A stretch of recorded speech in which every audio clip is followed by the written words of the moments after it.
Olá, boa tarde. Meu nome é Gabriel Matos, eu sou aluno do curso de Licenciatura em História na Universidade Veiga de Almeida. Hoje, o meu objetivo com vocês é iniciar uma série de 3 videoaulas falando sobre o Segundo Reinado. Hoje, inicialmente, a gente tem o objetivo de identificar e analisar o equilíbrio nas forças e nos sujeitos na disputa política durante o Segundo Reinado, tá? Dando início a essa aula, a gente sabe que o Segundo Reinado ela iniciou com o golpe da maioridade. O que ocorre? Dom Pedro II retornou a Portugal e Dom Pedro era muito jovem. Ele não tinha a capacidade ainda de governar o país. Então teve o período regencial e em 1840, com 14 anos, Dom Pedro II ascende ao poder. Ele é colocado, principalmente com apoio liberal, no poder do país.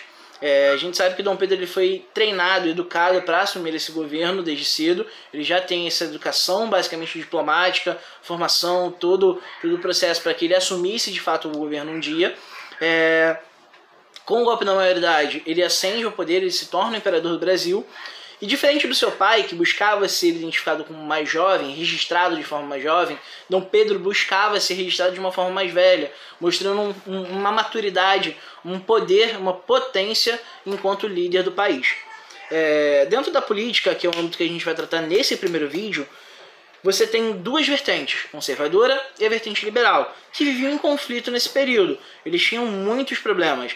O país ele é marcado por política interna dentro do governo de Dom Pedro, dentro do Império, do Segundo Reinado, de uma forma equilibrada posteriormente. Nesse primeiro momento ainda existe um conflito, mas Dom Pedro ele vai tomar medidas para que isso se equilibre. A gente vai ver isso durante a aula. Mas o país ele é marcado por uma política interna equilibrada, tá? E uma política externa não tanto equilibrada. A gente também vai tratar um pouquinho disso aqui no vídeo. Internamente, o país ele vivia, como eu falei, em bipolaridade, conservadores e liberais. E uma frase que resume basicamente isso é uma frase do historiador Antônio Francisco de Paula Holanda Cavalcante, que ele vai falar o seguinte: nada se assemelha mais a um Saquarema do que um Luzia no poder. Saquarema é uma cidade do Rio de Janeiro, onde a gente considerava ali a parte mais conservadora. E Santa Luzia é uma cidade de Minas, onde você tinha uma vertente mais liberal. Então a gente vai entender um pouco mais quem seriam os Saquaremas e os Luzias. Os Saquaremas eles eram conservadores do período. A gente precisa especificar do período porque a gente não pode tratar que conservadores daquele período e os liberais daquele período são da mesma coisa hoje.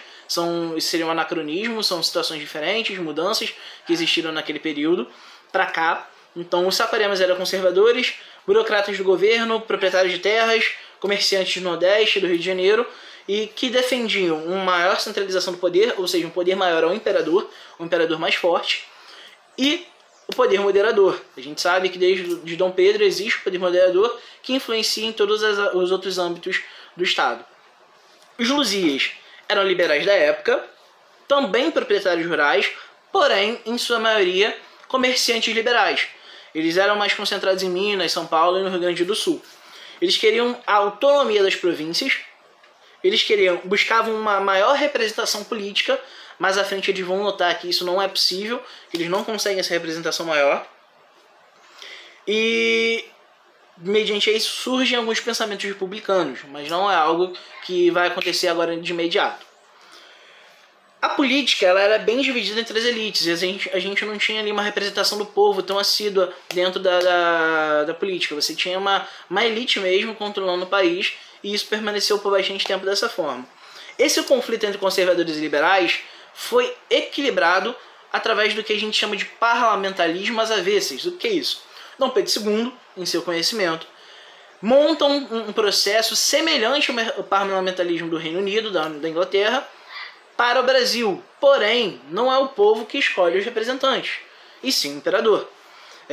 Ele estrutura a questão do presidente do Conselho de Ministros, e o mesmo forma o gabinete, que governará durante esse período.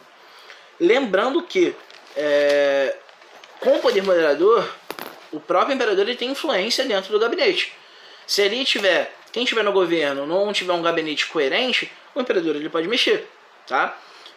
Tanto que em 50 anos existiram cerca de 36 gabinetes, e com tempo de duração entre um ano e 3 meses cada um. Com esse equilíbrio, com essa divisão do poder, isso trouxe um maior reflexo positivo Isso fez com que o processo não fosse tão cobrador, como eu falo isso, como posso explicar, não fosse um processo de poder único, ou seja, os conservadores sempre estavam no poder. Não, existia um equilíbrio, esses conflitos se encerraram, porque você tinha uma dupla, uma bidualidade no governo. Então você tem ali, de um lado, conservadores, você tem do lado liberais, e você consegue dividir bem isso, equilibrar. Então sempre tinha essa questão. Nunca tinha conflito depois disso, porque um ia vir no poder, a gente sabia que o outro ia vir posteriormente. Uma frase de José Murilo de Carvalho, um historiador, ele vai dizer que, para os conselheiros do Império, o Brasil era como um sistema heliocêntrico, dominado pelo Sol do Estado, em torno de qual giravam os grandes planetas, que eram as classes conservadoras, e muito longe a miríade das estrelas da grande massa do povo. Por quê? Como eu falei, o governo era estritamente dominado pelo Império, pelo Estado. Ou seja, a influência do parlamentarismo das avessas era total do imperador. Ele determinava o presidente determinava o gabinete, e o gabinete, caso não agradasse o imperador, era mexido pelo próprio imperador devido ao poder moderador. Então, ainda assim, era uma forma de Dom Pedro dominar a situação da política no país internamente. Em 1882, há, posteriormente na visão política, a restrição do voto para analfabetos. Isso foi uma coisa que só mudou com a Constituição mais recente. O Brasil, embora internamente ele tivesse um equilíbrio, externamente a gente não tinha uma política tão positiva. Feito pelo Brasil em relação à questão do tráfico, questão de comercialização, a lei Alves Branco, a tarifa Alves Branco. Por quê? O Brasil era muito dependente da Inglaterra, então a maioria dos seus produtos vinham de lá. Isso causava um problema internamente.